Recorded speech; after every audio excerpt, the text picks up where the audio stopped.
Hello అందరికీ. ఇవాళ మా ఇంట్లో స్పెషల్ చేపల ఫ్రై ఇంకా చేపల పులుసు. చేపల ఫ్రై అంటే పెద్దగా ఏం లేదు, ఉప్పు కారం మసాలాలు అన్నీ పట్టించి తవా ఫ్రై చేస్తాను. ఇది చాలా బాగుంటుంది. రెసిపీ కావాలంటే నెక్స్ట్ టైం ఎప్పుడైనా ట్రై చేస్తాను. కానీ ఈరోజైతే చేపల పులుసు రెసిపీ మీతో షేర్ చేయబోతున్నాను. నేను చేపల పులుసుకు పెద్ద ఫ్యాన్ అయితే కాదు, కానీ నేను చేసిన చేపల పులుసు నాకు చాలా ఇష్టం. చక్కగా చిక్కగా చాలా బాగుంటుంది. మా ఇంట్లో అందరూ ఇష్టంగా తింటారు.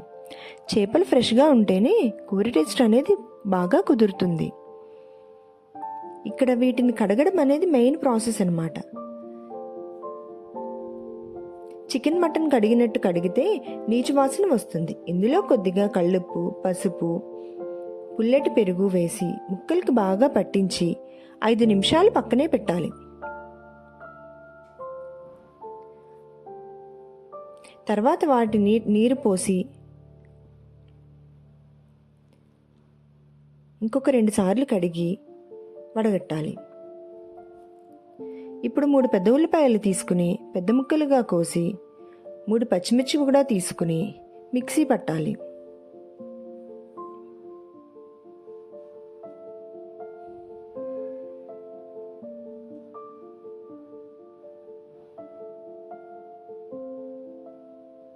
ఇప్పుడు కడాయి తీసుకుని 4 టేబుల్ స్పూన్స్ నూనె వేసి 2 రెబ్బల కరివేపాకు కూడా వేయాలి. తర్వాత మిక్సీ పట్టిన ఉల్లిపాయ పేస్ట్ వేసి గోల్డెన్ బ్రౌన్ షేడ్ వచ్చే వరకు వేయించి కలుపుతూ ఉండాలి.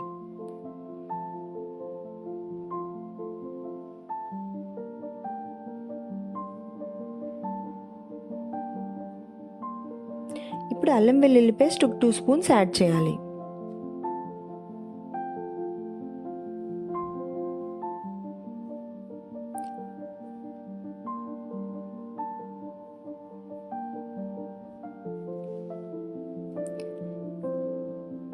అది వేగాక 2 స్పూన్ల ఉప్పు, 2 స్పూన్ల కారం, పసుపు, ధనియాల పొడి తగినంత వేయాలి.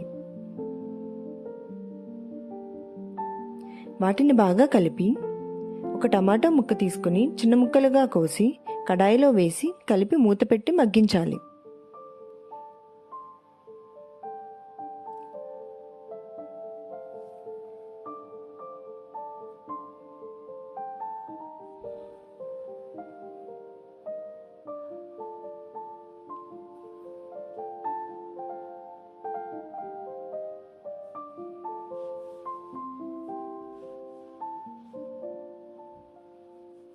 ఇప్పుడు నూనె బయటకు వచ్చాక చింతపండు రసం ఒక ఫుల్ కప్ వేయాలి.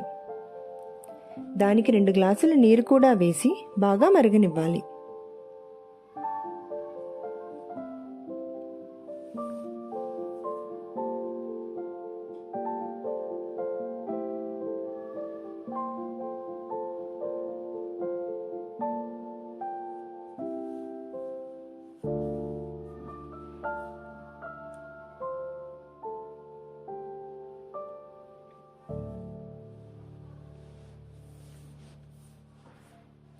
ఇప్పుడు చేప ముక్కలు వేసి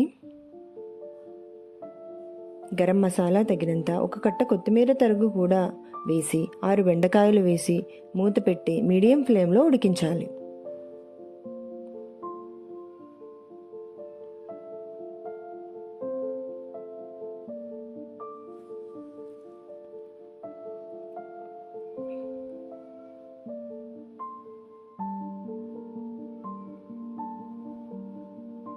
ఒకసారి ముక్కలు వేశాక గరిట పెట్టకుండా కడాయిని మాత్రం పట్టుకుని కలుపుతూ ఉండాలి. ఒకసారి ఉప్పు కారం అన్ని చెక్ చేసుకుని తక్కువైతే ఇప్పుడే వేయాలి.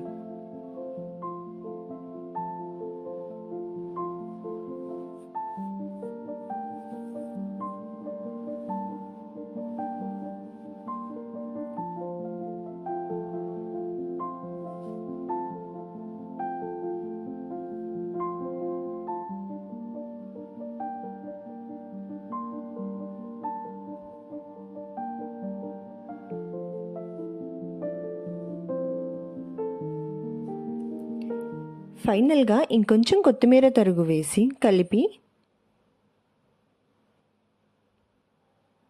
తింపేయాలి.